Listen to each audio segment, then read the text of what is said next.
El día de hoy, Oscar Rosas, que es profesor titular de CIMESTAR, está con nosotros y nos va a presentar enrodamiento cuántico de información cuántica, no me acuerdo. ¿No? Muchas gracias. Ok. Gracias, Edna, por la invitación. Y hay otros dos profesores organizando el seminario, me parece, ¿no? Bueno, a Carlos, gracias por la invitación. Gracias a todos por estar en este seminario. Espero que no estén obligados. Los que estén obligados, por favor, les firmamos lo que haya que firmar. Siempre es muy placentero estar aquí en la UNAM, donde uno se tropieza con muchos muy buenos amigos en la facultad, en los institutos y demás. Y desde luego también ver tanta gente joven es motivante. Si se descuidan, les tomaremos un poco de sangre para rejuvenecer. Así que no se duerman durante la charla. Procuraré hablar suave por si alguien empieza a cabecear. Y si de repente grito, ya sabrán que va dirigido al que está cabeceando para que reaccione. ¿Okay?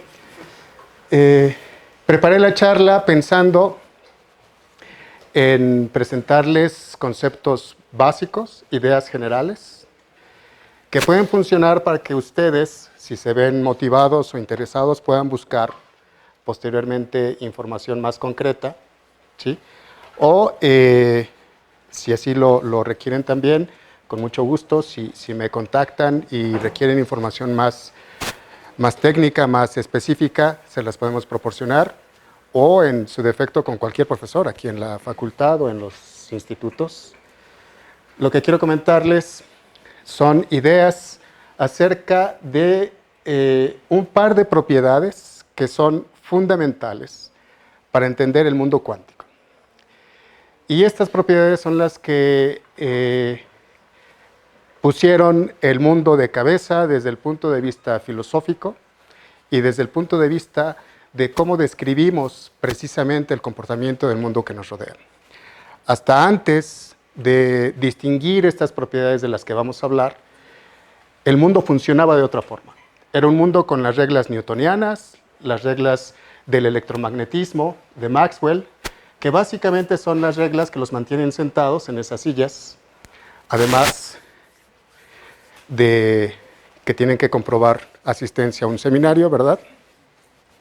Y que pueden mostrar algún interés por escuchar lo que les digo. Las reglas que los mantienen sentados en esas sillas, lo que prohíbe que ustedes rompan la silla o que salgan disparados en otra dirección, son reglas newtonianas, son reglas que todos estábamos habituados a entender y pensábamos que en efecto así era como se comportaba el universo. Como saben, eso cambió a principios del siglo pasado, cuando empezaron a ocurrir fenómenos en los laboratorios que no podían explicarse en términos de estas leyes newtonianas del comportamiento de la naturaleza. Y la vida cambió en todos los sentidos. Desde entonces a la fecha ha cambiado no solamente nuestra visión del mundo, sino cómo interactuamos con el entorno que nos rodea. Hoy en día estos dispositivos, que no sé por qué los llaman teléfonos inteligentes, no hacen nada que ustedes no le programen, no entiendo dónde está la inteligencia, nos permiten comunicarnos de un extremo al otro de nuestro planeta, básicamente en cualquier instante del tiempo. Podemos enterarnos lo que está ocurriendo del otro lado del planeta en el mismo momento en el que están ocurriendo los hechos. Eso, créanme, veo que muchos de ustedes no existían aquí cuando yo iba, por ejemplo, a la primaria, ¿no? Eso no existía en el mundo en el que yo nací. En el mundo en el que yo nací, las noticias que provenían del otro lado del planeta tardaban meses en llegar, por ejemplo, a México. Y llegaban por medios impresos, ¿sí? Por los periódicos, por boletines, etcétera, etcétera. La tecnología fue enriqueciéndose, fue cambiando, y les digo, tenemos hoy en día estos dispositivos inteligentes que nos permiten hacer cosas increíbles. Estos dispositivos, como saben, funcionan básicamente porque existe la física cuántica y porque hemos aprendido a explotar las propiedades del mundo cuántico. Sin la física cuántica, estos dispositivos no tendrían sentido.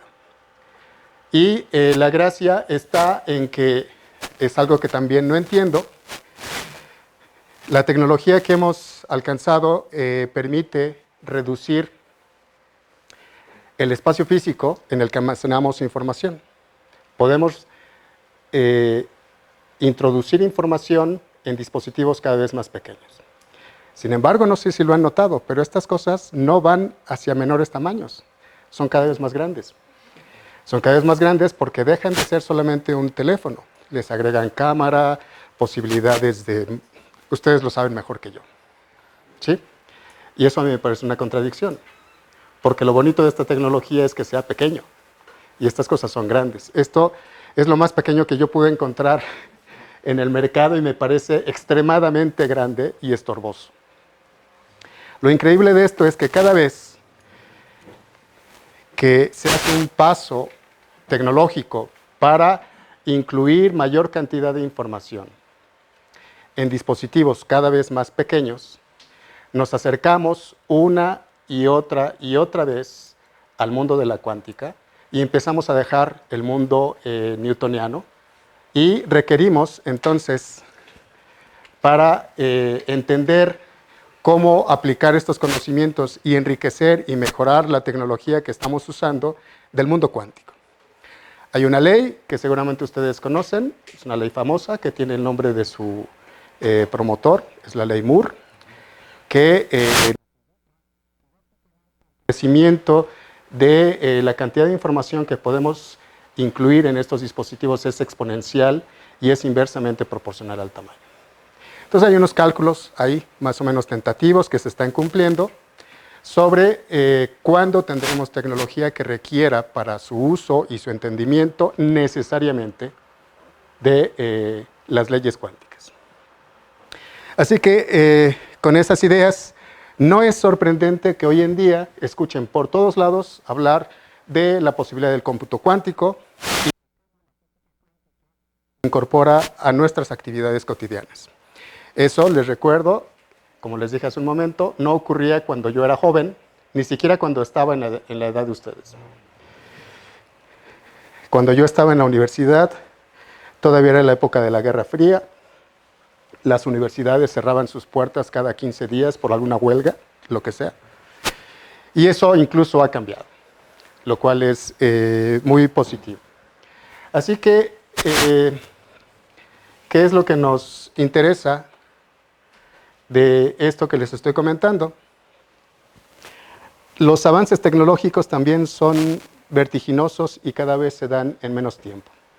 Este es uno de muchos artículos que han salido respecto al tema que les estoy conversando el día de hoy. Este fue publicado en Nature Physics, precisamente en junio del 2013, donde anuncian la verificación experimental de aquello que llamamos cómputo cuántico.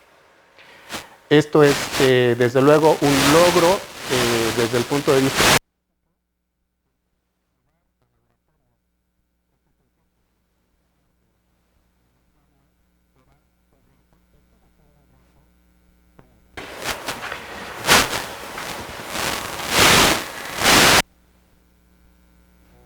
Con esto, no solamente los medios de comunicación especializados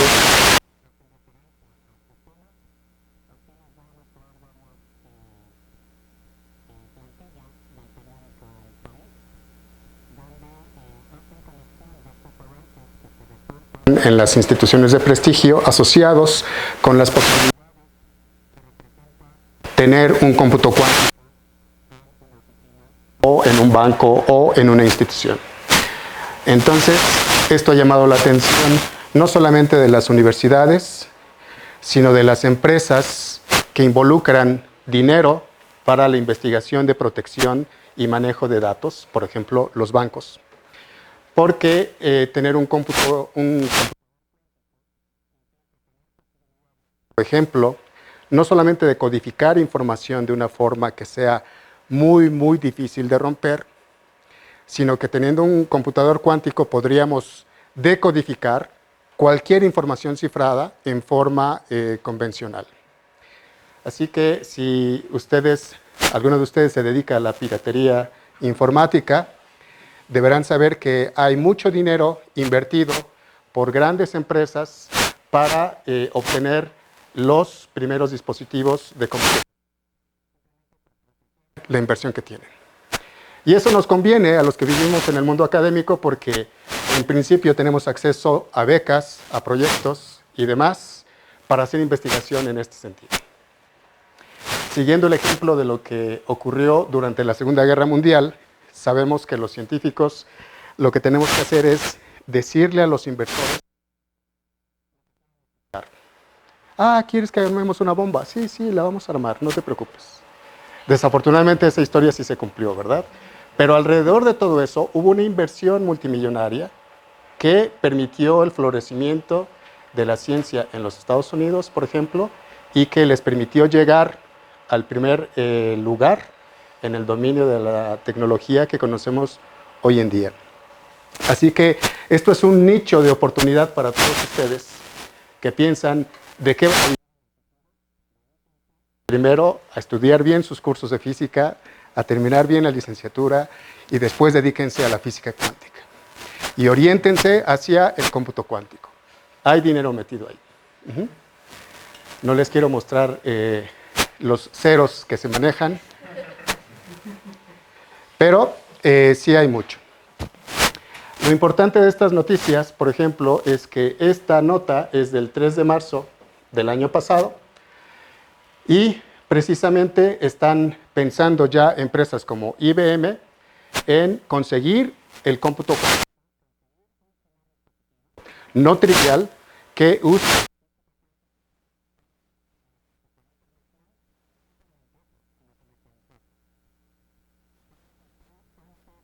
Se tiene la idea, una vez que se tiene la tecnología, el paso hacia la comercialización es un gap muy, muy grande.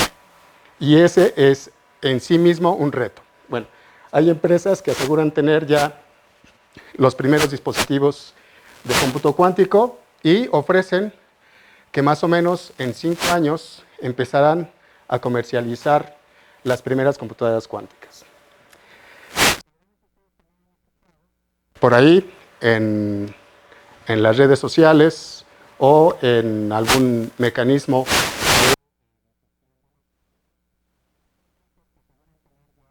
las computadoras cuánticas. Lo que pensamos, los que nos dedicamos a hacer investigación alrededor del mundo, es que eso es un plagio.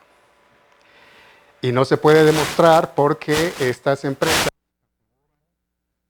están protegiendo su inversión, ¿sí?, el derecho a esa información, y no permiten que nadie más abra la caja y vea qué es lo que hay adentro. Pero aseguran que ya existen computadoras que procesan información usando física cuántica. Esta empresa, IBM, es de las más serias, de las más comprometidas en el negocio, y les repito que el año pasado anunciaron con bombo y platillos que podrían conseguir comercializar estas máquinas dentro de los próximos 5 años. Y si además agregamos que Nokia y los laboratorios Bell están involucrados en el proyecto, están inyectando dinero, ¿sí? Porque el cómputo cuántico es...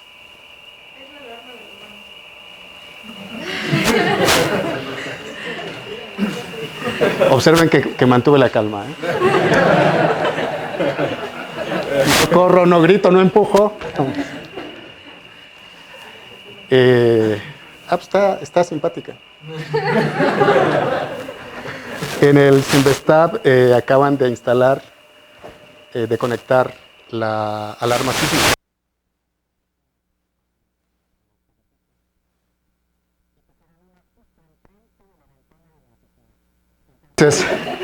Y no sabíamos, en el sismo más reciente empezó alerta sísmica y parecía que me estaba escuchando.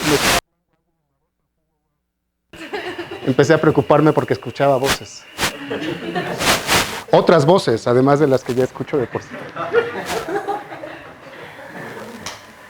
Así que Nokia e IBM involucrados en todo este asunto de la información cuántica. Para tener una idea general, ¿qué es lo que ofrece la física cuántica con respecto a la física convencional para mejorar el procesamiento de la información con dispositivos que podemos tener en nuestro escritorio? La respuesta es nada. Nada que no sepamos hoy en día. Las diferencias en cómo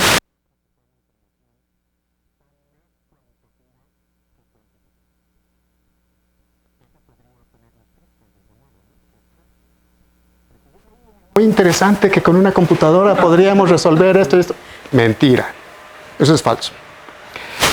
En matemáticas hay una clasificación de problemas que se basa en la complejidad de estos problemas. Esta complejidad se define con el número de pasos que se requieren para resolver un determinado problema. Puede haber complejidad lineal, complejidad polinomial, complejidad exponencial y algo más allá. Las computadoras convencionales pueden resolver, todavía ahí con empujones, problemas cuya complejidad es polinomial. Las mejores computadoras están arañando resultados de problemas con complejidad exponencial, pero no van mucho más allá. Lo que se espera con el cómputo cuántico es que alguna clasificación de problemas que son de origen exponencial puedan proyectarse al plano de los problemas polinomiales. ¿Sí? Con los algoritmos del cómputo cuántico podríamos resolver un problema exponencial básicamente usando algoritmos que se usan para resolver problemas polinomiales. Es la única ventaja. ¿Sí ven? La ventaja es básicamente cero. Sin embargo, en el mundo real, eso nos permite enriquecer mucho la cantidad de cosas que podemos hacer con una computadora. Muchísimo. ¿Cómo definimos el orden o la complejidad de unas operaciones? Por ejemplo, la operación suma de 2 dígitos. Nuestro cerebro funciona en forma binaria. Solo podemos hacer operaciones de 2 términos. No podemos hacer operaciones de más de 2 términos. ¿Cuánto es 3.416 por 4.348.322? 24 millones. ¿Cuánto es 2 más 2? 2 por 2. ¿Estás mal? Ah, exactamente. ¿Por qué? Estos 2 problemas que acabo de plantearle a su compañero, ¿sí?, son lineales. Se requiere nada más una operación binaria. Es una operación sencilla. 2 más 2. 2 por 2. ¿Sí? ¿Cuánto es 22 por 22? No, 444. ¿Ven? Él mismo empieza ya a tener dificultades para resolver este problema porque el problema ya es de una complejidad mayor. Empieza a ser polinomial. ¿Cuántas operaciones tienen que hacer? Piensen, 22 por 22. 2 por 2, 2 por 2, 2 por 2, 2 por 2. Son 4. Al menos. No pueden resolver el problema con menos de esos 4 pasos. Y además tienen que sumar 5. ¿Sí? Sin embargo, si suman 2 por 2 o si multiplican 2 por 2 es una sola operación. ¿Sí ven? A eso se refiere la complejidad de los problemas que podemos enfrentar o podemos resolver usando el cómputo convencional. ¿Sí? Si ahora le pido a su compañero que calcule el número de estrellas que hay en la Vía Láctea, dándole la densidad de estrellas por milímetro cúbico, ¿cuánto tiempo crees que te tardarías? No acabó. Y cabe decir que el cerebro de su compañero, como el de todos nosotros, como el de nuestra especie, es un dispositivo de cálculo muy complejo. Es materia organizada en un alto grado de complejidad. Y nosotros hacemos operaciones que son superiores al orden exponencial sin darnos cuenta.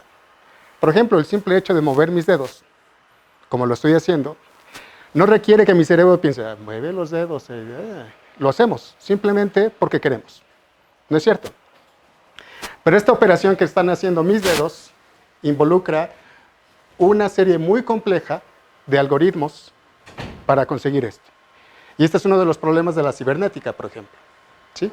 Si a eso le agregan la sensibilidad que deben tener los dedos en el tacto para saber cuánta presión deben poner en un objeto que vamos a tomar para no romperlo o para que no se nos caiga, el problema empieza a ser cada vez más complejo. Estos problemas los estamos resolviendo hoy en día con computadoras convencionales. Y requerimos un software y un hardware muy, muy sofisticado, muy robusto para conseguir eso con una mano biónica, por ejemplo. ¿Sí?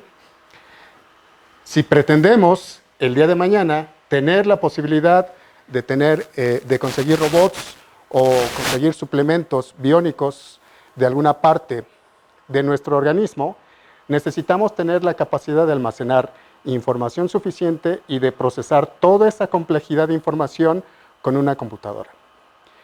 Y lo que necesitamos es algo que sea mucho más pequeño que esto.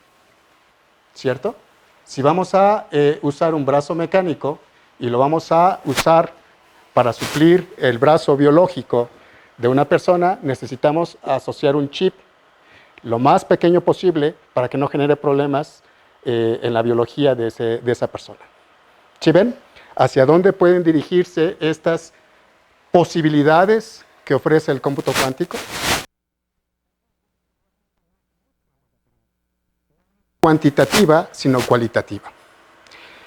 Y la clave de todo esto es porque los computadores cuánticos procesan, en principio, de forma natural, la información en paralelo. ¿Sí saben cuál es esa distinción de procesar información en paralelo a procesarla en serie? En paralelo significa simultáneamente, y en serie significa primero A, luego B, luego C, luego D. Paralelo es A y B y C y D, al mismo tiempo. Hoy en día también tenemos clústeres, hemos aprendido a usar las computadoras convencionales para obligarlas a trabajar en paralelo. Pero eso de trabajo en paralelo es falso.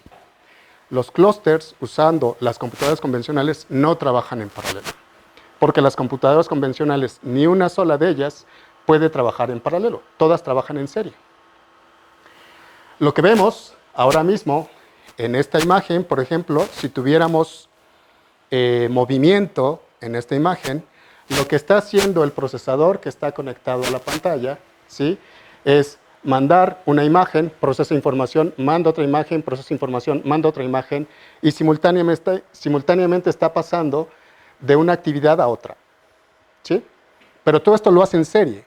El efecto que ustedes ven es como si fuese un comportamiento continuo o en paralelo de esta computadora. Pero no funciona así. No puede funcionar así. Estas computadoras no pueden procesar un ciclo de operaciones que va desde A hasta D simultáneamente. Tiene que acabar primero A, luego B, luego C y finalmente D. No puede hacerlo de otra forma. Porque simplemente las leyes de la física a las que está sujeta lo prohíben. ¿Sí?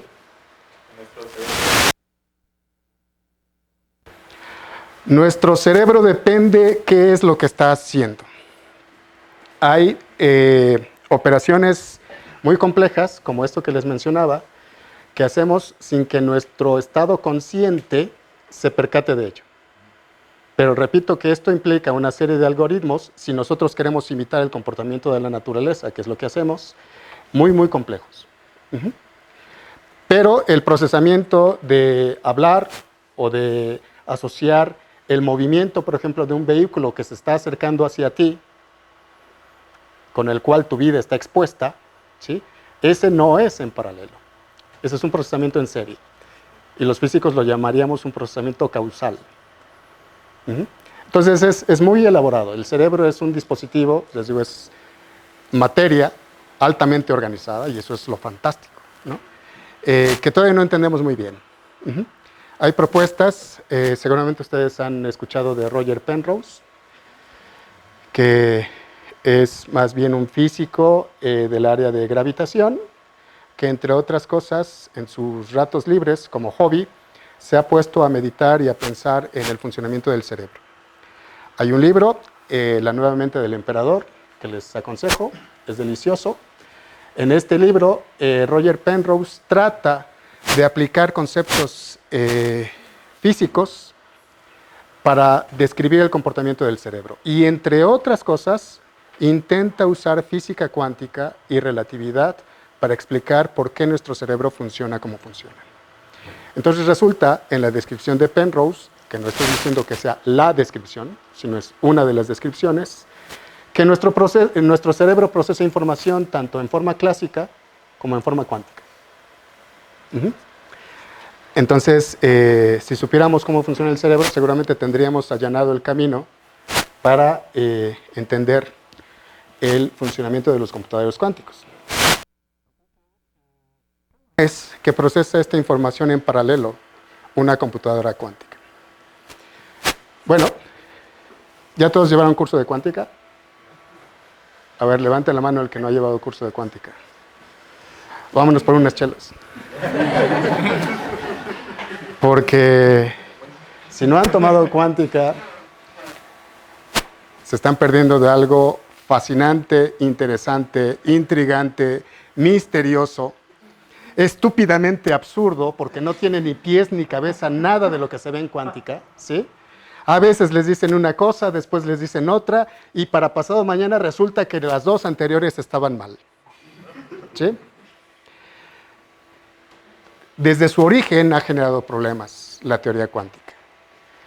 Ha generado problemas más por nuestra incapacidad de entender el mundo cuántico que por la genialidad de los personajes involucrados. Y esto también abre mucho el entendimiento de cómo es que operamos los científicos, en particular los físicos. Todos están inscritos en física.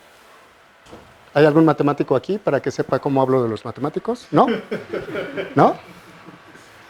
¿Químicos? ¿Ninguno? Entonces podemos hablar libremente, ¿no?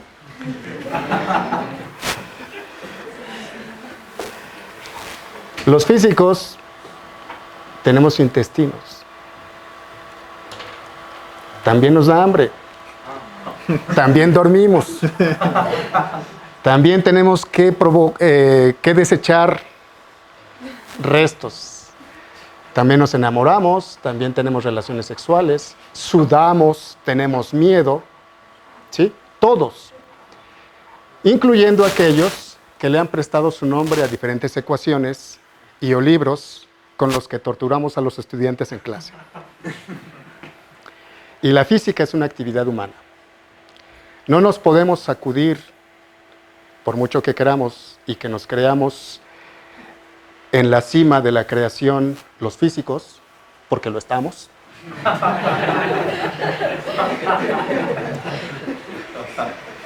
No nos podemos sacudir que al final del día somos animales y nos comportamos como animales.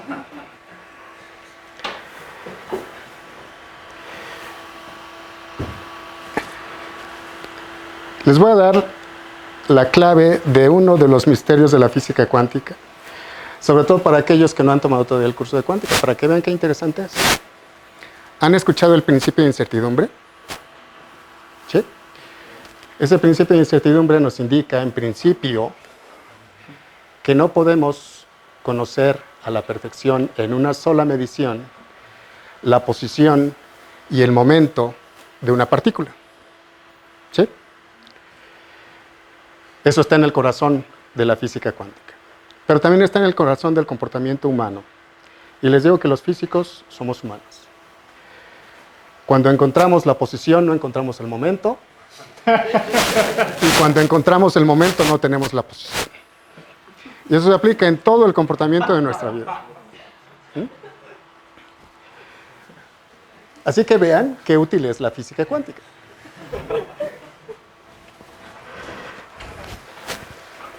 ¿Qué es lo misterioso de la física cuántica? De acuerdo con Feynman y Dirac, el misterio de la física cuántica reside en algo que llamamos superposición. ¿Ven cómo todo está con la vida? Superposición.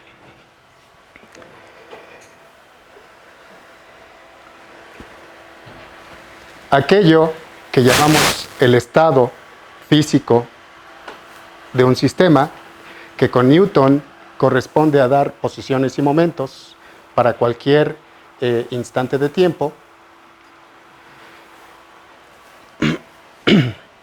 en los sistemas clásicos, convencionales, como ustedes, como una canica, como el Pumabús, todas estas cosas que explicamos con la física newtoniana, solamente pueden estar en un estado concreto en cada instante de tiempo. Los sistemas cuánticos, no. Los sistemas cuánticos escapan a esa obligatoriedad que da la física newtoniana. Los sistemas cuánticos pueden estar descritos por diferentes posiciones y momentos en el mismo instante de tiempo. Eso los hace muy versátiles, pero también muy complejos, enigmáticos, misteriosos y difíciles de entender. Esa posibilidad de paralelismo, decir que una partícula tiene tanto spin up como spin down, en tanto no lo midan, no se puede adjudicar a los sistemas clásicos a los que estamos habituados en nuestra vida cotidiana. Y esa posibilidad de superposición es precisamente lo que se explota, sobre todo para generar algoritmos de cómputo usando dispositivos cuánticos.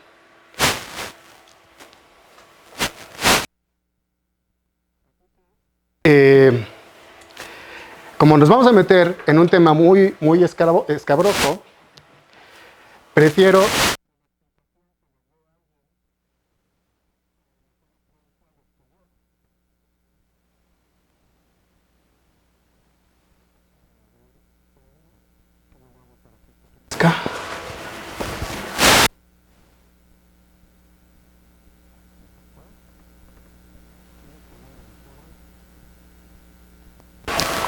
¿el volumen?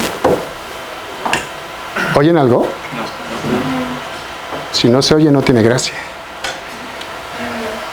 ¿No hay volumen?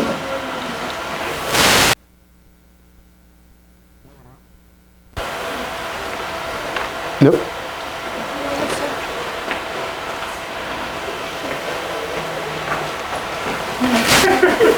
No.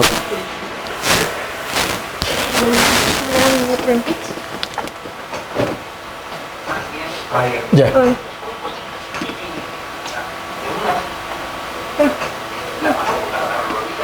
Ya. No, sube.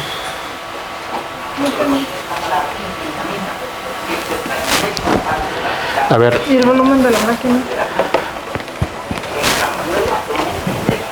No, no sé. ¿Qué dice aquí?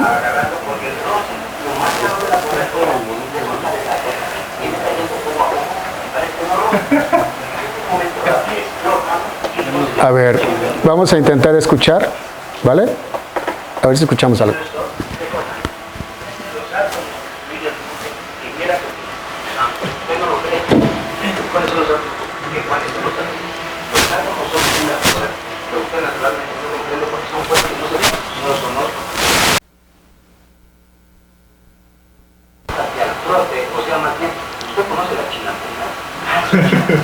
Mucho más peligrosos como la dinamita, ¿cómo comparas la dinamita con el átomo?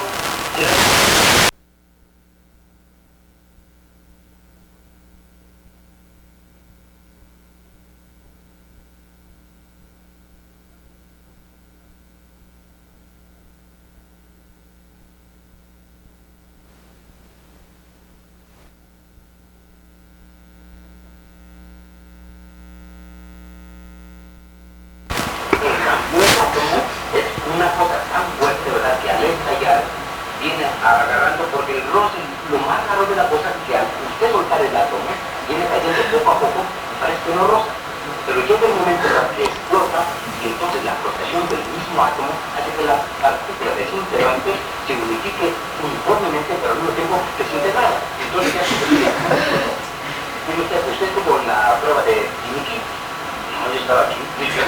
parece científicos, una prueba que hicieron, una isla, ¿verdad? Rodeada de arena, animales, ¿verdad? Y luego echaron la bomba. Viene bajando la bomba hasta que toca, ¿verdad? El suelo. Agarra el agua, alcanza 80.000 pies de altura. Descansa, hermano. ¿Qué pasó? Ya, ahí está, con mucho calor. Es una cosa inflamable que no es comparable con el átomo de la partícula. ¿Entendió? Pues sí, algo entendí. Pero hay una cosa que no he podido.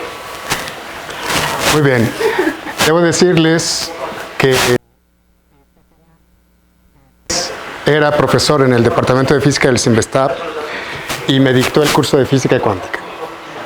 Así que vamos a hablar de la potología de la palabra. Muy bien. La idea de esta película es simplemente mostrar que el tema, en efecto, no es sencillo si uno no tiene el entrenamiento apropiado.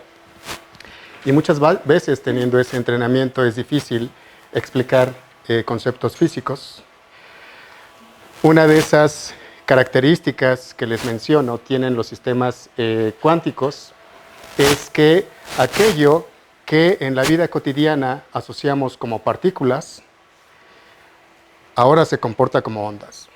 Y aquello que en la vida cotidiana entendíamos se comportaba como ondas, ahora se comporta como partículas. Por eso les dije que todo estaba al revés. En física se les enseña que un electrón es una partícula puntual con una carga cuyo valor es precisamente E, que Millikan nos enseñó la carga del electrón con la masa del electrón, etcétera, etcétera. ¿Cierto? Entonces todos empezamos nuestro entrenamiento científico en la facultad imaginando al electrón como una pelotita, ni más ni menos, una caniquita que va rebotando por ahí, ¿verdad? También se nos dan los cursos de teoría maxwelliana y se nos enseña que la luz, la señal magnética, no es otra cosa más que superposición de ondas. Y se nos indica como, por ejemplo, el arco iris tan bonito es un fenómeno electromagnético donde hay una descomposición de las frecuencias, etc. Y se nos enseña a explicarle a un niño de 5 años por qué el cielo es azul. ¿Verdad? Ya sabes la respuesta. ¿No? ¿Quién sabe por qué el cielo es azul? ¿No? Ok, no han visto electromagnetismo. La explicación de por qué el cielo es azul es una cuestión de frecuencias y porque estamos describiendo la radiación electromagnética que incide en nuestro planeta como un conjunto de ondas. Entonces es un proceso de dispersión. ¿Sí? Si lo que vemos en el cielo es luz azul, ¿cuál es la señal electromagnética que es mayormente dispersada cuando incide a la atmósfera? La azul. Ciertamente, ¿sí? Ese fenómeno solamente lo podemos explicar pensando que la señal electromagnética emitida por el Sol es una onda. Pues bien, cuando vean sus cursos de física moderna, ya no hay curso de física moderna, ¿verdad? Que física moderna ya no tiene sentido. A mí todavía me tocó un curso de física moderna y se hablaba de la física de 1900. Entonces, cuando empiezan a ver sus cursos de introducción a la física cuántica, ¿sí? Van a ver que la luz no es una onda, sino que es un compuesto de partículas. Y que el electrón no es una pelotita que está chocando por ahí en el espacio, sino una onda. ¿No les parece un poco esquizofrénico el asunto? Bueno, pues aquí en este dibujo tengo también un applet, pero en todo caso se los muestro al final. Lo que se está haciendo es una descripción gráfica de lo que hoy en día entendemos como una partícula cuántica. Una partícula cuántica es algo que mientras se propaga en el espacio-tiempo se comporta como onda. Pero dependiendo de la forma en la que nosotros interactuamos con este sistema, se puede comportar como una pelotita o no. Entonces, lo que se tiene aquí es un cañón, por ejemplo, de electrones, ¿sí? Y este cañón de electrones a través de una doble rendija, que es el experimento prototípico de Young para generar patrones de interferencia en una determinada pantalla. Entonces entendemos que en tanto no hagamos ninguna observación en el electrón, ese electrón se va a estar propagando en el espacio-tiempo como una onda. Y eso provoca que al pasar por la doble rendija se comporte un patrón, se forme un patrón de interferencia aquí.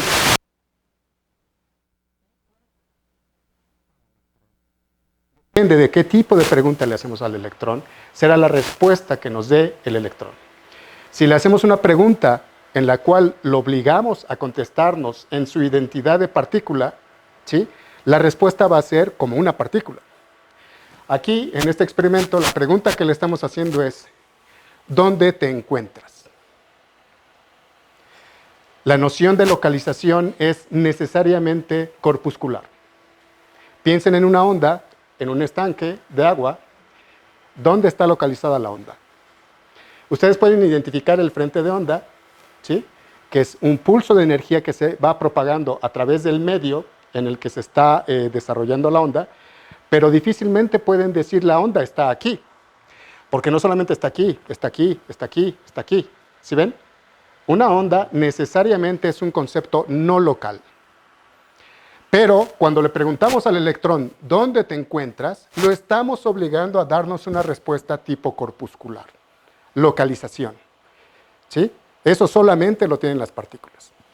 Y entonces lo obligamos a que nos conteste, estoy aquí.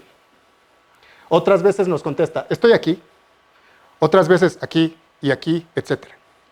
Entonces, este experimento está diseñado para hacerle una pregunta tipo corpuscular a un electrón. Esa misma pregunta se la podemos hacer a un fotón, que es el componente fundamental de la radiación electromagnética. Si en lugar de una fuente de electrones es exactamente lo mismo.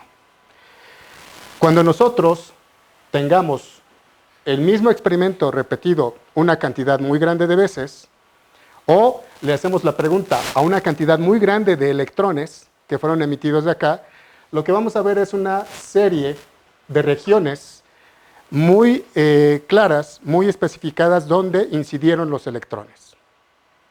Y esa serie de regiones van a ser el equivalente a las franjas brillantes en un patrón de interferencia de la luz. Y en estas franjas brillantes, que son franjas de gran acumulación de electrones, vamos a entender un patrón de interferencia de electrones. ¿Sí? Atención, muchos libros de texto, muchos profesores dicen que el comportamiento ondulatorio del mundo cuántico es solamente en el ensemble. Es decir, solamente cuando tenemos un titipuchal de electrones. Que de otra forma no se puede tener el comportamiento ondulatorio de estos electrones. Eso está mal. Porque cuando le hacemos esa pregunta al electrón, repito, el electrón va a caer en uno y solamente un punto de esta pantalla. Sin embargo, ese maldito electrón gusta de caer en las regiones, ¿sí?, que serían las zonas brillantes de un patrón de interferencia. Y solo en esas regiones. Va a evitar caer en las regiones que serían oscuras en un patrón de interferencia. ¿Qué es lo que le dice al electrón dónde caer? Lo que le dice al electrón dónde caer es el comportamiento ondulatorio que es intrínseco al electrón. Y si se nos está expresando como una partícula es solamente porque nuestro experimento lo está condicionando a expresarse de esa forma. Poco loco, ¿verdad? Pues esta capacidad que está acá es lo siguiente. Si nosotros queremos hacer apuestas sobre dónde va a caer el electrón, lo que hacemos en física cuántica es hacer una superposición de ondas de los diferentes posibles estados de localización del electrón. ¿Sí? Esa superposición de ondas nos va a dar una distribución de probabilidades donde es posible que encontremos al electrón. Y esa distribución de probabilidades que calculamos en el pizarrón usando física cuántica nos da exactamente que la probabilidad aquí y aquí. Con lo cual, teoría y experimento están perfectamente amarrados.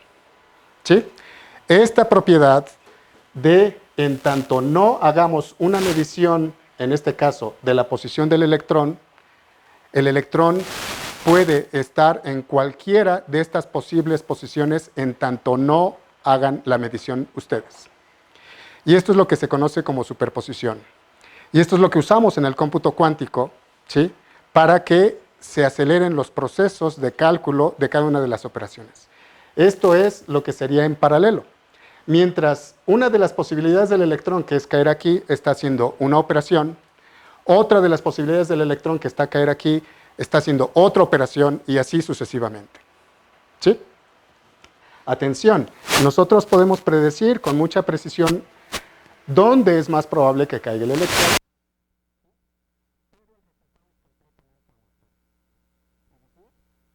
Tenemos que la probabilidad mayor de que caiga el electrón es en esta franja. No podemos asegurar que en un resultado particular el electrón va a estar acá. ¿Sí? En ese sentido es completamente aleatorio el resultado. Así que esto que llamamos superposición es la huella dactilar de los sistemas cuánticos. Es lo que los distingue de los sistemas físicos convencionales. ¿Sí? Y a eso le llamamos coherencia. Cuando un sistema cuántico tiene la facultad de superponer los estados posibles de su naturaleza, decimos que es coherente, cohere. ¿Sí? Y cuando se destruye esa posibilidad de superposición y toma una y solo una de esas posibilidades, decimos que el sistema decohere, ¿sí? O se ha roto la coherencia. Y resulta que los sistemas cuánticos son muy frágiles, porque por necesidad interactúan con su entorno. Es difícil aislar a los sistemas cuánticos. Es muy difícil. Son, bueno, ustedes todavía se escapan a los antros, supongo que sí, ¿no? Pero ya no tienen tantas dificultades para salir, ¿no? Yo veo a los sistemas cuánticos siempre como un conjunto de pubertos, llenos todos de hormonas, ¿sí? A los cuales un padre sensato, ¿sí? Que quiere que el puberto en cuestión se siente a estudiar para su materia de física, que va a hacer el examen el próximo viernes, lo encierra en la habitación. Pero si el puberto está comprometido con sus colegas para ir al antro de moda esa noche, hace hasta lo imposible por escaparse de esa prisión. Y lo mejor del asunto es que lo consigue, ¿sí?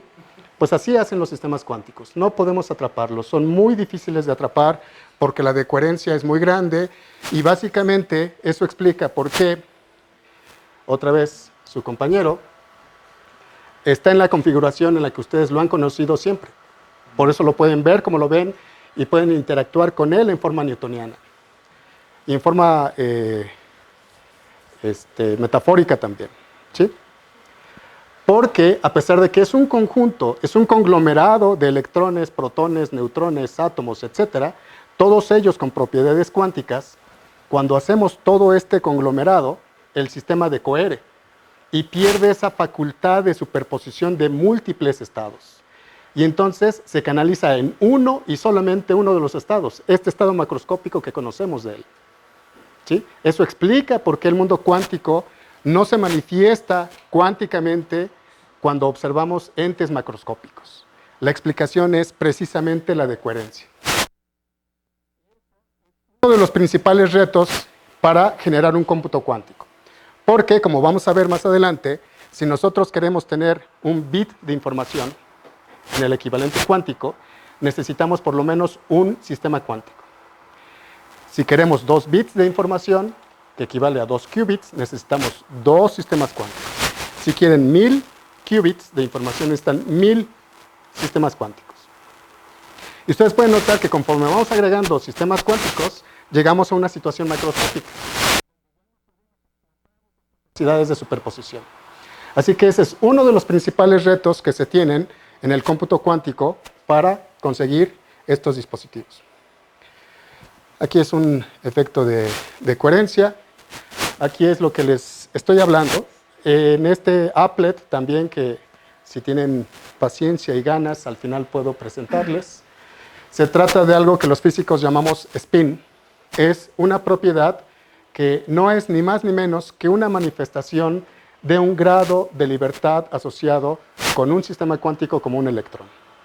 ¿Cuáles son los grados de libertad? Pues ya saben, por ejemplo, espaciales, tenemos esta dirección, esta otra dirección y esta otra dirección. Cada uno de esos representa un grado de libertad, ¿sí? Y en física ustedes aprenden a dar una explicación dependiendo de estos grados de libertad. El spin es un grado de libertad interno. Manifiesta simplemente representándolo con una flechita hacia arriba o hacia abajo, ¿sí? Y esto es simplemente la asociación o la identificación de cómo asociamos un sistema cuántico con un bit de información. Un lenguaje binario que solamente puede ser 0 o 1. Las computadoras convencionales balbucean en este lenguaje de ceros y unos nada más. Entonces, podemos asociar este estado del spin del electrón con 1 y este otro estado con 0. Pero a diferencia de un foquito que puede estar prendido y lo asociamos con 1 o apagado y lo asociamos con 0, el spin del electrón puede estar en 1, en 0 o en los dos simultáneamente, por esa capacidad de superposición que les acabo de explicar hace un momento. Así que en tanto no midamos el spin del electrón, no lo vamos a obligar a estar o en 1 o en 0. Va a estar en una combinación lineal de los dos. Y eso es precisamente lo que explotamos en el cómputo cuántico. Esa capacidad de estar en los dos estados al mismo tiempo.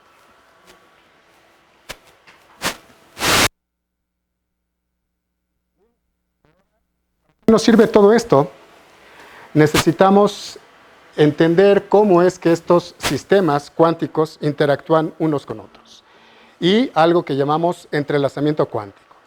Que si este asunto de onda, partícula, superposición o no superposición ya es suficientemente misterioso, esto que vamos a ver ahora mismo, que es entrelazamiento cuántico, es todavía más intrigante y más misterioso aún. Es lo que puso de cabeza a Schrödinger y lo que dio como origen a su famoso gato, que seguramente han escuchado de él, un gato zombie, ahora que están de moda los Walking Dead, ¿no? ¿Qué tiene que ver eso con la física? Bueno, simplemente cuando nosotros tenemos un sistema compuesto de dos partículas y provocamos que esas partículas interactúen, toda vez que interactúan, intercambian información.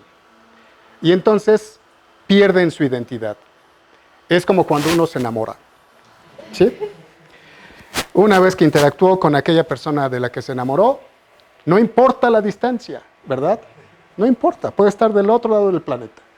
Pero a nosotros nos tiene la mente ocupada en esa otra persona. Y pensando qué es lo que estará haciendo la otra persona. ¿Cierto? Esta es una correlación. Cuando los sistemas interactúan, hay correlaciones entre ellos. Aquí, por ejemplo, pueden ustedes pensar en ese ejercicio que les molesta tanto, que es muy útil para torturar a los estudiantes en los cursos de mecánica básica, para usar conservación de momento y energía, ¿verdad? Piensen en una granada que inicialmente está en reposo, ¿verdad? Y entonces la granada explota y se divide en dos partes iguales. Una desplazándose a la derecha y otra desplazándose hacia la izquierda. Si esta granada tiene un momento bla, bla, bla, díganos dónde diablos va a estar la otra parte de la granada. ¿Qué es lo que tienen que usar? Conservación de momento lineal, ¿verdad? Si el momento inicial era 0 y el problema es unidimensional, pensemos que esto para ustedes es negativo, ¿verdad? El momento aquí es negativo y el momento allá es positivo. El momento final es el momento de esta partícula con el momento de esta. Sumados deben dar 0, ¿verdad?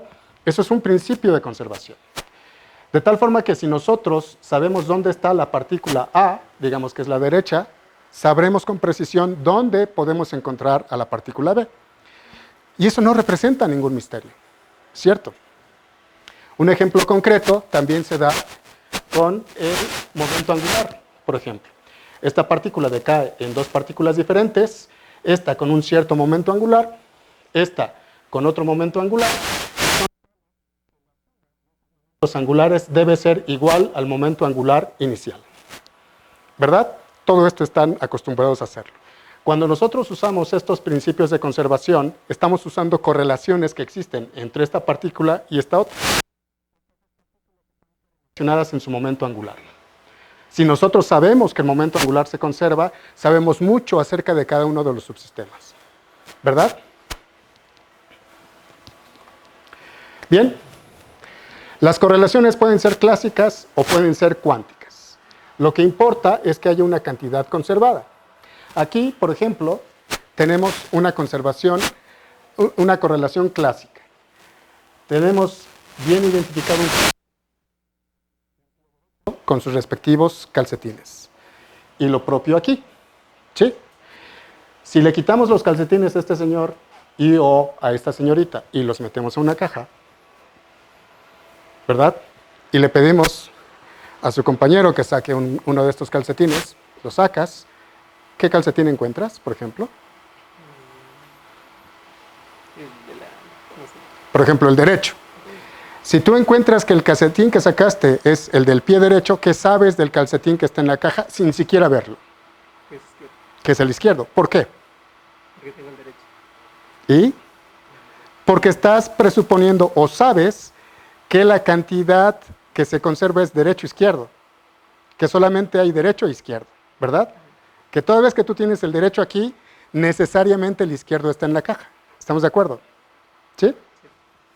Y eso no es ningún misterio. Yo puedo determinar qué calcetín se quedó en la caja, ¿verdad? Porque hay un principio de conservación, derecho-izquierdo, izquierdo-derecho, ¿verdad? Muy bien.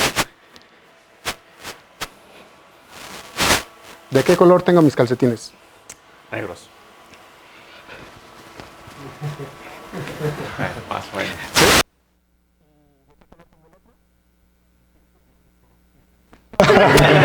¿Y por qué esperas que sean negros? Conservación de... Conservación del color.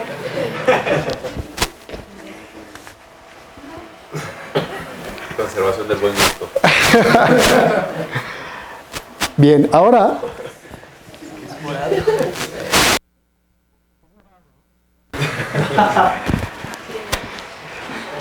Esto es una muestra de que cuando nosotros presuponemos un principio de conservación, incluso tenemos la capacidad de adivinar qué es lo que va a ocurrir con otra parte del sistema. ¿No es cierto? Pero cuando ese principio de conservación no existe, ¿sí?, nuestras predicciones son erróneas. ¿Verdad? Entonces, primero tenemos que asegurarnos que existe tal principio de conservación para poder hacer esta clase de afirmaciones. Vamos a regresar a mis calcetines más tarde. Aquí vamos a entrar a algo todavía más sofisticado que vive en el mundo cuántico. Esta expresión que está aquí, ¿realmente crees que la luna existe solamente cuando tú la observas? Es una frase, una pregunta que le hizo Abraham Pais a Albert Einstein cuando estaba acompañando Pais a Einstein a su casa desde Princeton hasta su hogar, que todos ustedes saben que a Einstein le gustaba caminar y platicar con diferentes personas. Abraham Pais es el biógrafo más reconocido de Albert Einstein. Y cuando estaban hablando de cuánticas, Einstein mantenía la afirmación de que el mundo que nos rodea existe tal cual, independientemente de que lo observemos o no. En contra de la afirmación de Heisenberg y compañía, que dicen que solamente cuando observamos un sistema cuántico le damos realidad a ese sistema cuántico. Por eso Einstein le dice a Abraham Pais, señalándole a la luna, oye, ¿y tú crees que eso está ahí solamente cuando lo observas? Para Einstein esa luna debería existir ahí siempre. ¿Sí? Resulta que estaba equivocado. Pero lo que tiene Einstein es que incluso cuando se equivoca tiene razón. Esa filosofía se llevó a un artículo que seguramente ustedes han conocido, es el famoso artículo de Einstein, Podolsky y Rosen, que da lugar a lo que se conoce como la paradoja EPR, donde cuestionan estos conceptos de realidad. Y esto está involucrado con esta noción de entrelazamiento de lo que les estoy hablando. Esto está involucrado con estas correlaciones que se establecen en los diferentes sistemas, cuando esa correlación no es puramente clásica, tiene algo más que nos permite distinguirla. ¿Sí? Asociado con ese artículo, los periódicos en primera plana anunciaron que Einstein nuevamente estaba atacando la teoría cuántica, una teoría que él fundó, que él ayudó a crear y a crecer, y se hizo una noticia amarillista de esto, porque además dicen que Einstein tocaba la guitarra y hacía nara, nara, nara. Bueno, no importa. Creo que no están con mucha sensibilidad política aquí últimamente. Bien, entonces, ¿qué tiene que ver esto con lo que les estoy diciendo? Hace un rato les mencionaba que cuando hay una conservación, hay correlaciones. ¿Sí? Siempre tenemos eso. Pero podemos distinguir perfectamente entre correlaciones clásicas y correlaciones cuánticas. Cuando nosotros tenemos esto y hay un principio de conservación, sabemos que esta partícula y esta otra están correlacionadas en el momento angular. Pero no nos podemos quedar ahí nada más. Si nosotros, antes de medir el momento angular de alguna de las partículas, modificamos dicho momento angular y después medimos, ¿sí? Y como resultado obtenemos que el momento angular se sigue conservando, entonces esa propiedad es una correlación cuántica. De otra forma, es una correlación meramente clásica. ¿Sí? ¿Qué significa esto? En el ejemplo de la granada, cuando tenemos una partícula que va en esta dirección y otra en esta otra dirección, piensen, por ejemplo, que yo me pongo en esta posición y cuando esta porción de la granada se acerca hacia mí, simplemente le provoco un giro. En mecánica clásica puedo hacer todo. Le provoco un giro sin afectar la trayectoria original que tiene esa partícula. ¿Qué significa? Le estoy suministrando momento angular orbital. Pregunta, ¿qué ocurre con la granada que se está desplazando en esa dirección? Sí, igual. ¿Sí, igual? ¿Por qué? Porque no lo afectaste ahí. ¿Por qué? Porque le estás dando la partícula de este lado, no la de aquel. Ok, eso es correcto. Si la granada de la que estamos hablando, ¿sí?, es una granada clásica, ¿sí?, vietnamita. Pero si la granada de la que estamos hablando es una granada cuántica, cuando yo le suministro momento angular a esta granada, la otra maldita parte de la granada sabe lo que le hice a esta y se mueve en consecuencia. Si yo le hago un giro aquí y la granada empieza a girar aquí, repito, si es una granada cuántica, la otra granada en automático empieza a girar en la otra dirección. ¿Para qué? Para que el momento angular final se siga conservando. ¿Sí? Y entonces, si yo hago esta modificación en el momento angular y después mido el momento angular de esta granada y mido el momento angular de la otra granada y su suma sigue dando 0, como era el momento angular original, entonces esa propiedad es cuántica, no es clásica. Pero como bien dijo su compañero, si es una granada clásica, yo modifico el momento angular de esta y la otra no le interesa lo que le ocurre a esta. ¿Sí? Yo mido el momento angular de esta, mido el momento angular de la otra, lo sumo y veo que el momento angular no se conservó. Entonces es una correlación clásica. Así es como distinguimos correlaciones cuánticas y clásicas. Y las que nos interesan son las correlaciones cuánticas. Cuánticas son lo que Schrödinger bautizó como entrelazamiento cuántico. Y aquí es un poco lo que les estoy diciendo. Cuando lo que se trata son granadas cuánticas, es decir, partículas con spin 1 medio, yo puedo hacer girar este spin y el otro spin en automático se ajusta para que la suma de los spines siga siendo 0 como el de la partícula original. Esto es como lo producimos en el laboratorio, lo producimos por medio de láseres y cristales no lineales, correlaciones cuánticas que llamamos estados entrelazados, y estos estados entrelazados en un computador cuántico. ¿Cómo entendemos esto? Bueno, matemáticamente significa esto, significa una superposición lineal de dos estados como estos que están aquí. En este estado tengo un calcetín derecho que está cuadrado y un calcetín izquierdo que es rojo. Y aquí tengo la configuración donde el calcetín derecho es rojo. ¿Sí? ¿De qué color dijiste que tenía el calcetín? Es morado, ¿no?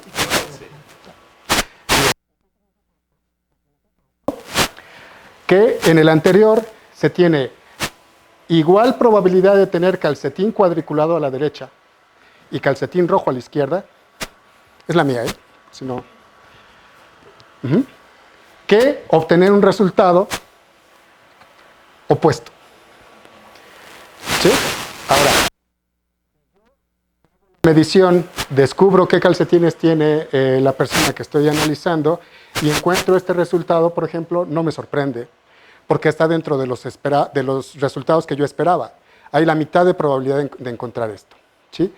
Lo que sí no sé es, en cada vez que haga yo una medición, cuál calcetín va a ser cuadriculado y cuál calcetín va a ser rojo. Entonces, lo que tengo que hacer, y lo que ustedes pueden ver aquí, es que si estos calcetines fuesen cuánticos, precisamente, la aleatoriedad radica en que si bien siempre se va a conservar calcetín cuadriculado, calcetín rojo, no sé cuál es cuál. El resultado en cada medición es aleatorio. Cuando yo tomo en conjunto todos esos resultados y hago estadística, se verifica que en efecto la mitad de los casos es de esta configuración y la otra mitad de los casos es esta otra configuración. ¿Sí? Eso es lo que entendemos como ha dado lugar a muchas cuestiones y de discusión de banqueta asociado con la física cuántica. Esto que tengo aquí es la... trata de explicar cómo es que él entiende el estado de la física cuántica hasta ese momento. Schrödinger había cometido el error cuando propuso su ecuación de pensar que la función de onda y un electrón eran exactamente lo mismo. ¿Sí?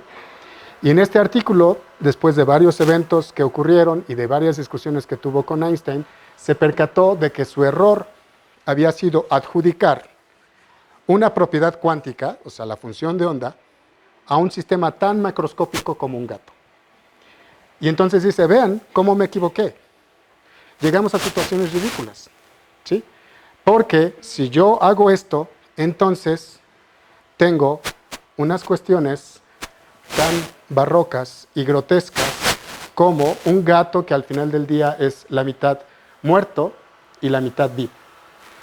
¿Quién de ustedes ha leído a Allan Poe? Todos, ¿no? ¿Se han leído la historia del gato negro? Pregunta, aclárenme algo. ¿Al final de la novela está muerto o está vivo? Porque primero le saca el ojo, ¿no? ¿Cierto? Luego lo aporrea, luego lo cuelga, luego sigue la mujer. Cuidado, los que estén casados. Primero el gato, luego la mujer, y al final del día descubren al asesino por el gato. ¿Estuvo vivo o muerto el gato al final del día? Entonces, en esta cuestión de literatura es un pasaje donde a mí me gusta conectar esta noción de este gato de Poe, el gato negro de Poe, porque no sabemos al final del día si está vivo o está muerto. Depende de cómo interactuamos con él. Para el criminal, el gato al final del día estuvo vivo, ¿verdad? Y el asunto está en que ese gato vivo y muerto, todo nuestro entrenamiento académico y en los temas de investigación que desarrollamos nos sigue persiguiendo. Así como nos persigue a nosotros, porque resultó una maldición para Schrödinger. Mucho que había hecho Schrödinger como aporte a la ciencia se desdibujó y pasó a cobrar importancia este asunto del gato de Schrödinger, donde el famoso es el gato, no Schrödinger, ¿sí? Y el artículo que les menciono es un artículo de 20 y tantas páginas, y donde se menciona el gato es un parrafito como de 10 líneas. Ese artículo de 20 y tantas páginas es famoso por esas 10 líneas, donde describe este gato que es la mitad vivo y la mitad muerto. Y que la descripción cuántica de lo que sería ese gato es un gato zombie, porque es una superposición lineal de un gato vivo y un gato muerto. Entonces, el asunto es, si ustedes meten a este gato zombie en una caja, antes de abrir la caja, ¿qué posibilidades tienen ustedes de encontrar al gato en un determinado estado, vivo o muerto? Sé que estoy siendo muy ambiguo en esto. Vamos a llegar aquí ahora a lo siguiente. ¿Sí? La función de Schrödinger se refiere a lo siguiente. Él describe un dispositivo maligno que consiste en una caja donde mete un gatito, se asegura primero de que esté vivo, lo hace a oscuras para que la Sociedad Protectora de Animales no tenga ninguna queja, y en esa caja pone un dispositivo que consiste de un sistema radioactivo que tiene la posibilidad igual a un medio de decaer y la posibilidad igual a un medio de no decaer, y es tal que si el átomo decae, y a su vez rompe un matraz, y este matraz contiene a su vez un veneno que una vez liberado mata al gato. La descripción de esto es que la suerte del gato depende de si el átomo ha decaído o no ha decaído. Si el átomo ya decayó, el gato está muerto. Pero si el átomo no ha decaído, el gato está vivo. Y como tiene el átomo la mitad de probabilidad de decaer y la mitad de probabilidad de no decaer, hay la mitad de probabilidad de encontrar al gato vivo, pero también la mitad de probabilidad de encontrar al gato muerto. Si ustedes tienen dificultades con ver animales muertos, ¿sí?, y quieren saber cuál es el resultado del experimento, en lugar de ver directamente al gato, pueden meter un contador Geiger o un mecanismo para ver si el átomo ha decaído o no. Si el átomo ya decayó, mejor no abran la caja. ¿Sí? Y esto es una de las cuestiones que originalmente se entendió como esotérica, pero que hoy en día es una idea muy pujante que está liderando y está dirigiendo mucho de la investigación que se hace, no solamente en física cuántica, sino en cosmología y en cómo entendemos el comportamiento del universo, que es lo que se conoce como la interpretación de muchos mundos. Como en este ejercicio hay la mitad de probabilidad de que el gato esté muerto porque el átomo ha decaído y la mitad de probabilidad de que el gato esté vivo porque el átomo no ha decaído, la interpretación es que esto ocurre simultáneamente en dos universos paralelos. En un universo, en una línea de espacio-tiempo, el gato está muerto y en otra línea de espacio-tiempo, el gato está vivo. El problema de esta interpretación de muchos mundos es que no sabemos cuál de estos dos mundos, por ejemplo, es el nuestro. Y resulta que algunas veces es este y otras veces es este otro. En la literatura de cosmología, de teoría de cuerdas, branas y demás, ustedes van a encontrar que este universo donde el gato está vivo aquí genera una brana y el universo donde el gato está muerto genera otra brana. Pero sorpresa, no hay forma de comunicarse entre estos dos universos. Bien, ya para acabar.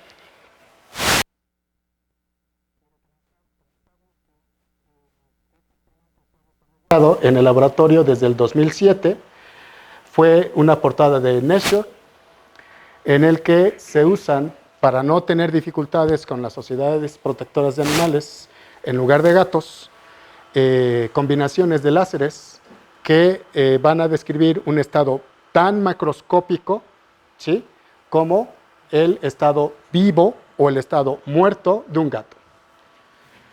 Y esta descripción que ustedes ven aquí es básicamente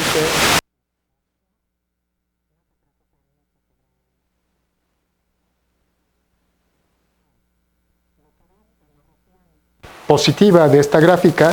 Lo entendemos como un comportamiento clásico, porque está asociado con probabilidades convencionales. Y lo que ven en la región negativa de esta gráfica lo entendemos como una huella digital de un comportamiento puramente cuántico.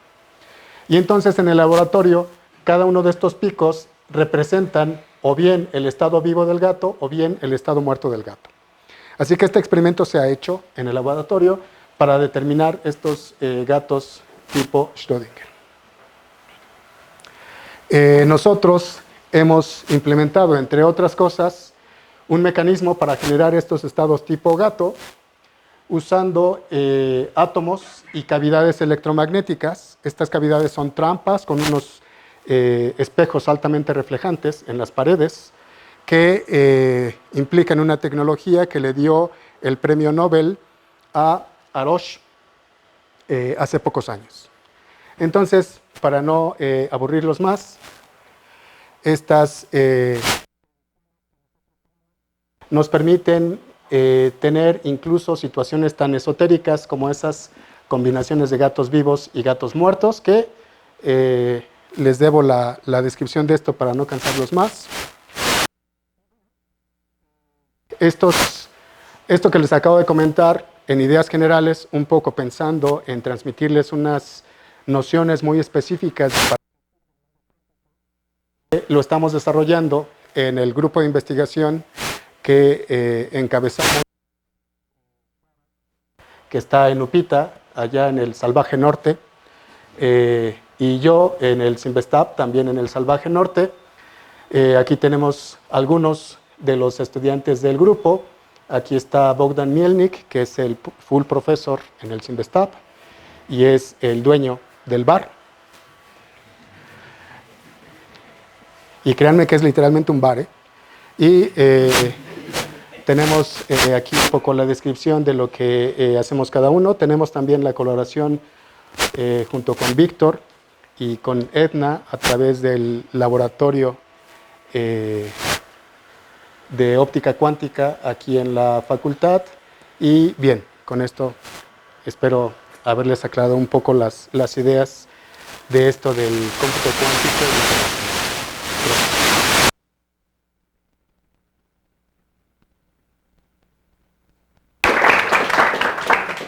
¿Alguien tiene alguna duda? Mientras no sea de mis calcetines, bueno, si solo es de mis calcetines, está bien. Okay. ¿Cuál es el problema de recuperar información? O sea, es que yo lo que he leído o sabido de computación cuántica es que se tiene el problema de la medición. Por ejemplo, tenemos los tres estados, ¿no? Arriba, abajo y los de superposición. Pero al medir no se pierde el tercer estado de superposición. ¿O cómo se resolvió eso si es que ya no está ese problema? No se puede recuperar la información. A diferencia del cómputo convencional, muchas de las compuertas lógicas que se usan en cómputo cuántico son no reversibles. Entonces, mientras que en un circuito convencional tú tienes un flujo de corriente que pasa por un capacitor, por ejemplo, ¿sí?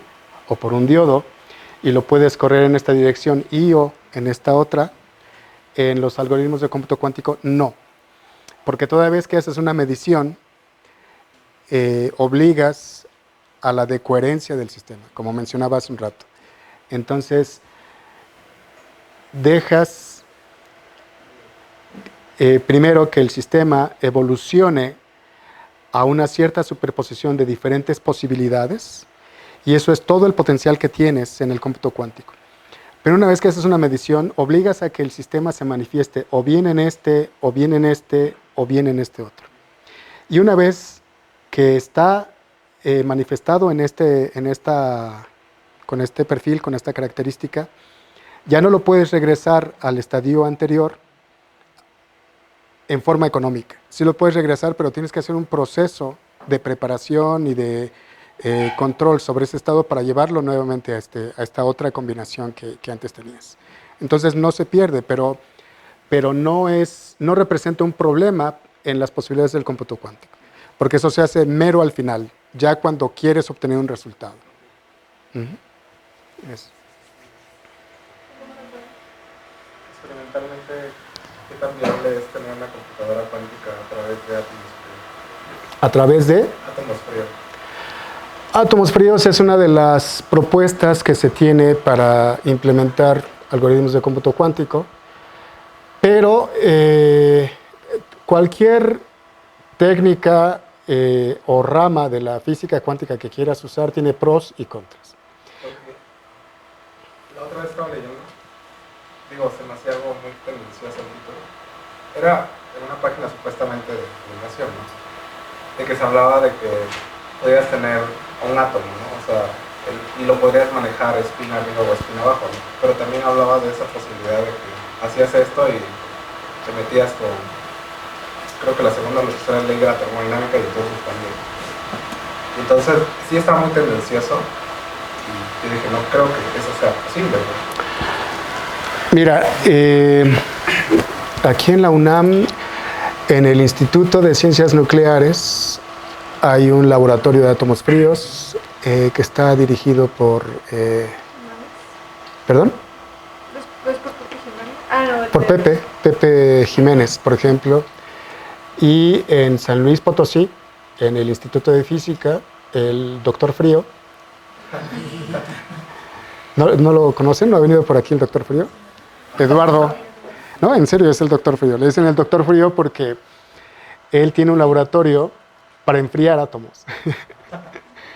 Entonces, se enfrían por diferentes técnicas. Una de las técnicas más conseguidas, mejor adaptadas para conseguir estos átomos fríos, es a través de redes ópticas. Literalmente hacen una especie de cartón de huevos, estos que están así, ¿no? Ópticos, y esto genera un tipo particular de potencial al que tú sometes a estas partículas y las enfrías. Enfriarlas, desde luego, está involucrada la noción de temperatura, pero significa reducirles lo más posible la energía a estos sistemas. Y requieres que estén en energías muy fundamentales, porque solo de esa forma son muy estables estos sistemas, y solo de esa forma tú puedes prestar atención a solo 2 de sus niveles de energía para obligar transiciones entre estos sistemas. Si de ahí las implicaciones técnicas asociadas con el enfriamiento de estos átomos implican o no relación con las leyes de la termodinámica, se me escapa, honestamente. Pero no me preocuparía.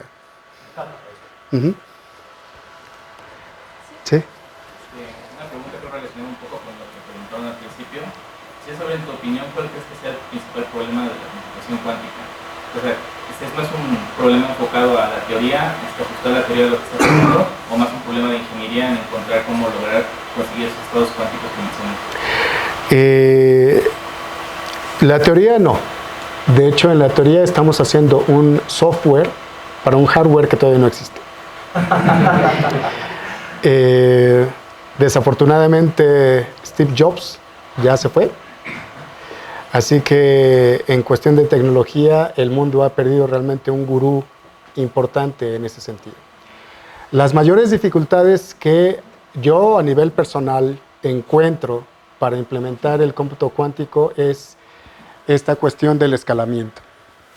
Porque, insisto, cuando tú vas formando los con tabiques cuánticos, un mínimo indispensable de qubits para que puedas procesar información compleja, llega un momento de saturación, repito. Y entonces este conjunto de qubits, a partir de n está por determinarse con las técnicas, etcétera, a partir de n decohere y ya no manifiesta propiedades clásicas. Es puramente, cuánticas, es puramente clásico. Sin embargo, tenemos, cuando refiero a mí en concreto, sino como especie, o sea, los diferentes grupos a lo largo del mundo, la sospecha de que todavía no entendemos bien cómo procesar estos dispositivos cuánticos. Hemos conseguido encontrar manifestaciones cuánticas en sistemas muy grandes, tan grandes como un fulereno. ¿Sí saben qué es un fulereno? ¿Sí lo han escuchado? Los gachupines le llaman futbolano. Cada quien, ¿verdad? Pero es porque tiene la estructura como de un balón de fútbol, ¿no? Y es una partícula macro, es un conjunto de átomos, es muy grande, muy, muy grande.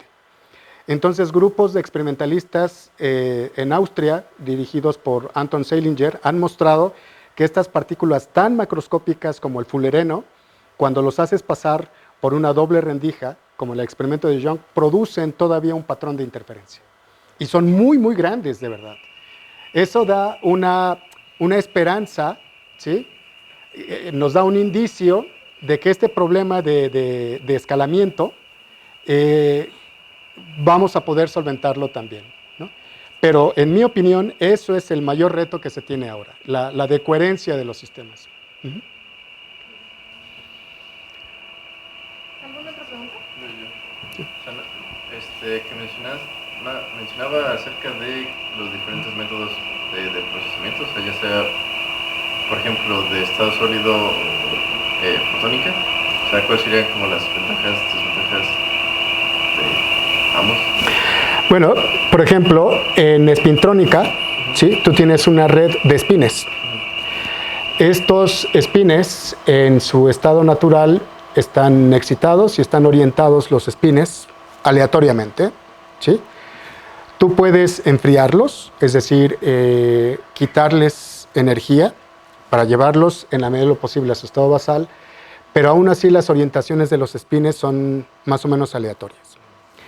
Entonces, en una estructura tan altamente organizada como una red de espines, el reto para conseguir cómputo cuántico está en cómo tienes que interactuar con esta red de espines para conseguir que el spin número 16 gire de esta forma, mientras que el spin 4 está haciendo esto, y el spin 8 está girando así, y el spin 14 está en esta dirección. ¿Por qué?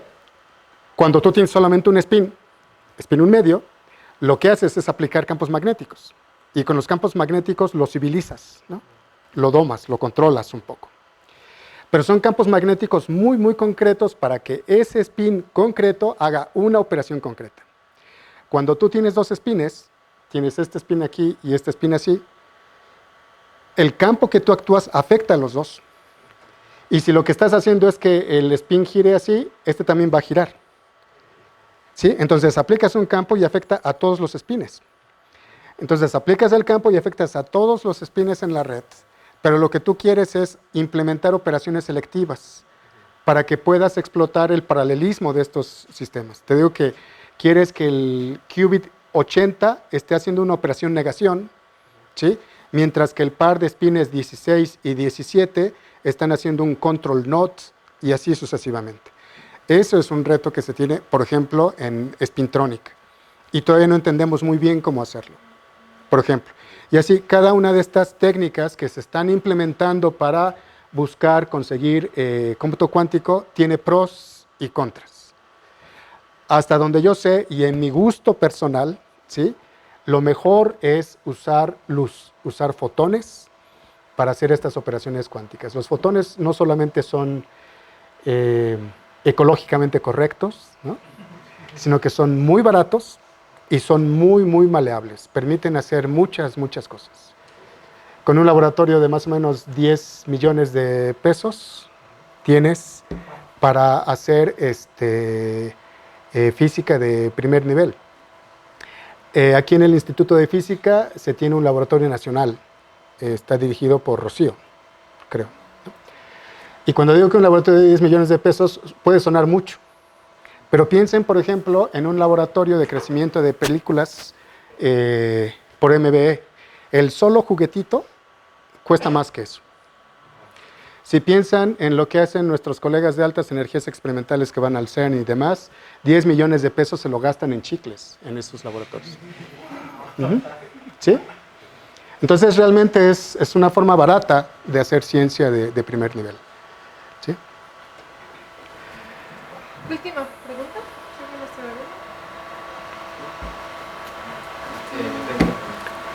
cuando dices que te gusta más hacer computación cuántica con fotones, pues con hacer computación cuántica con fotones es un problema actualmente, que no tenemos total control sobre la información porque tenemos que hacer mediciones proyectivas y estamos aniquilando siempre información. Entonces, ¿cómo se puede lograr que sobreviva la información justamente necesaria que necesito sin destruirla para comprobar que está funcionando?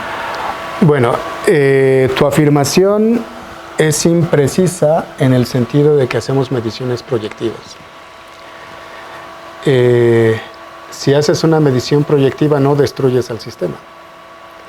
La medición proyectiva es en el pizarrón la forma más fácil que tenemos de explicar qué entendemos por medición. Pero piensa, por ejemplo, en un experimento tipo Stern-Gerlach. ¿Sí? Sí saben todos de qué hablo, ¿verdad? Es simplemente inyectar un haz de átomos neutros eléctricamente, suelen ser átomos de plata en este experimento, a través de un magneto que genera un campo magnético inhomogéneo y obliga a que el spin de estos átomos de plata se manifieste, se deflecta hacia arriba cuando el spin es up y se deflecta hacia abajo cuando el spin es down. No importa la orientación del magneto, puede ir así y así, pero siempre va en estas dos direcciones. ¿Sí?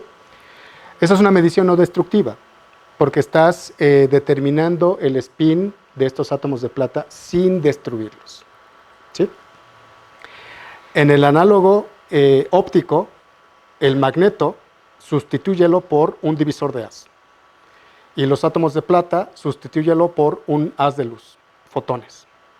Este divisor de haz puede tener actividad óptica, de tal forma que te separe los fotones que están incidiendo sobre este divisor de haz en una polarización determinada y la polarización ortogonal. Con eso, por ejemplo, estás haciendo una medición no destructiva. Entonces depende de qué es lo que quieres hacer con ese dispositivo y con esos sistemas cuando tienes en mente hacer mediciones. O sea, no siempre destruimos al electrón. En estos experimentos de Young que les mostré, donde los electrones se estampan finalmente en una pantalla, por ejemplo, eso es una medición destructiva, porque tienes que cargarte al sistema para saber dónde diablos cayó. Y ya no puedes recuperar al electrón para hacer algo con ese electrón. Pero con la luz sí se puede, sí se permite hacer esas cosas. ¿Cómo se hace una medición proyectiva de estados de Fock? ¿Cómo haces una medición proyectiva a estados de Fock? ¿Qué entiendes por medición proyectiva?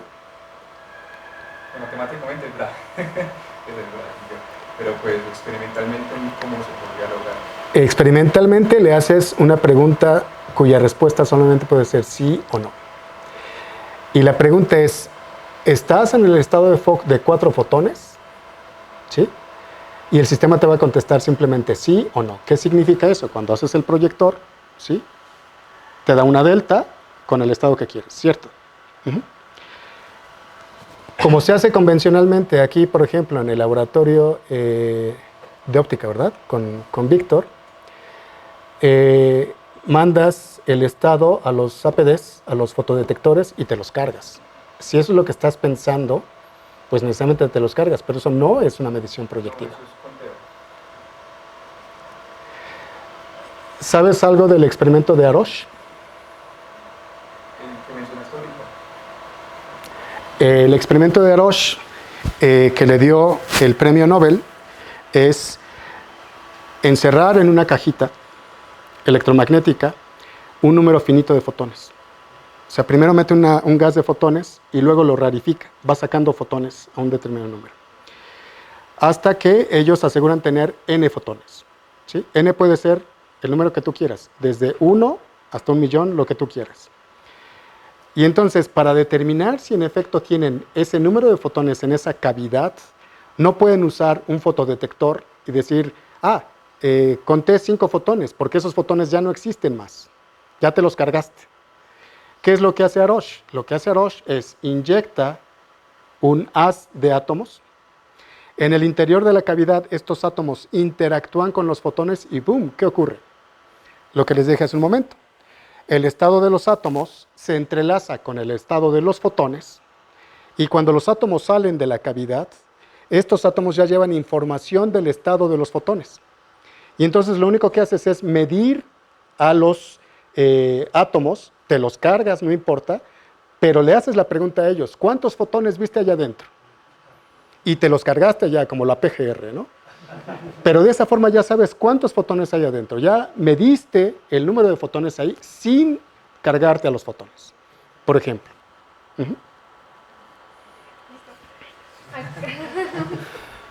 Agradecemos nuevamente a Oscar. Okay.